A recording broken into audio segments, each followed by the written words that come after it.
రెండవ పునీతులు దేవుని యందు ప్రియుల 14వ శతాబ్దంలో సెయింట్ నికోలస్ ఆఫ్ ఫ్లూ, స్విట్జర్లాండ్కి చెందినటువంటి వ్యక్తి. Saint Nicholas of Flue, FLUE.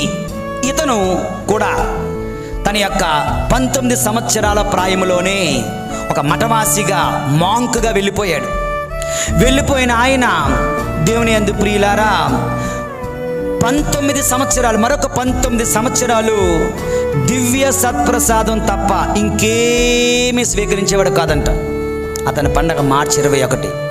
Saint Nicholas of flu అనే వ్యక్తి దివ్య సత్ప్రసాదం తప్ప మరి ఇంకేమిటి స్వీకరించేవాడు కాదంట. ఆ విధంగా ఆయన ఎన్నో సంవత్సరాలు కేవలము జీవాహారము, నిజమైన ఆత్మల భోజనమైన దివ్య సత్ప్రసాదం ద్వారా ఆయన జీవించాడు దేవుని యందు ప్రియులారా.